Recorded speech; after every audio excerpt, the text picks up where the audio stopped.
No miracle comeback against the Rockets this year at TD Garden. My name is Mike Petraglia, joined by Jimmy Toscano.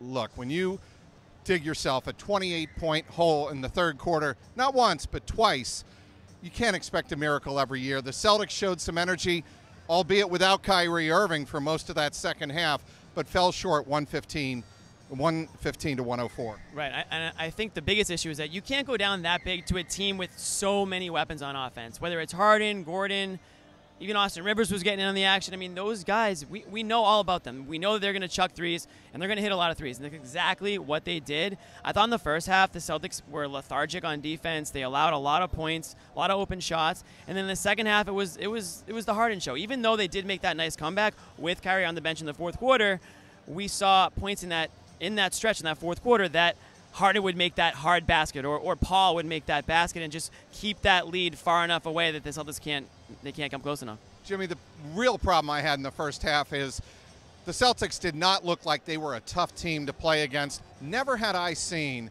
a Brad Stevens team fail to close out on three-point shots. Look, they were 10 for 24 in the first half.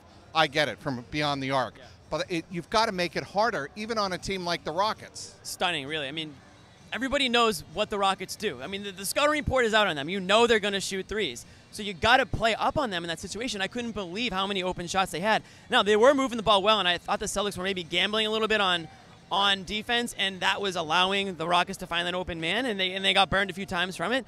But yeah, I was with you on that one. I was surprised to see the way they came out. I think they picked it up in the second half, but too little too late.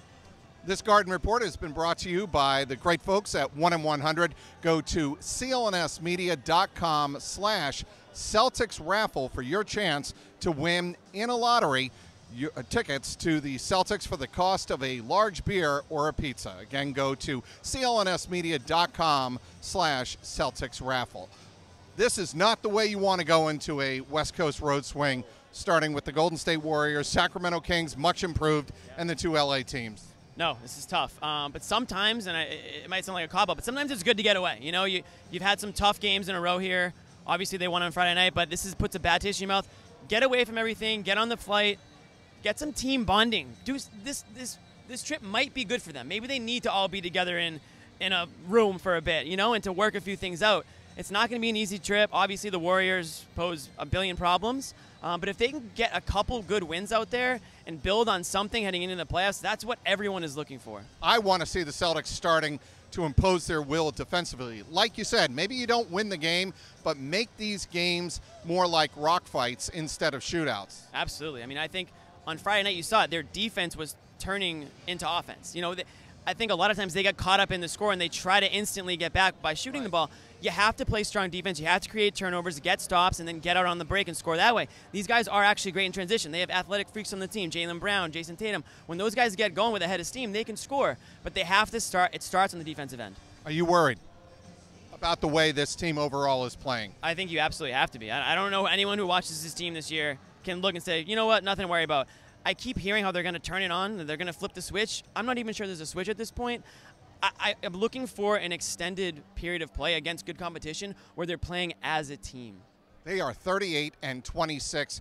They are 1-5, Jimmy, since the All-Star break. And the one win, as you mentioned, against the Washington Wizards. Celtics need to find themselves, and they'll have a chance to do that against the best competition in the NBA starting later this week. We'll have you covered on clnsmedia.com. This Garden Report, again, brought to you by the great folks at 1-in-100. The final, again, it was the Rockets 115 and the Celtics 104. Inside TD Garden for Jimmy Toscano, Mike Petraglia, CLNS Media.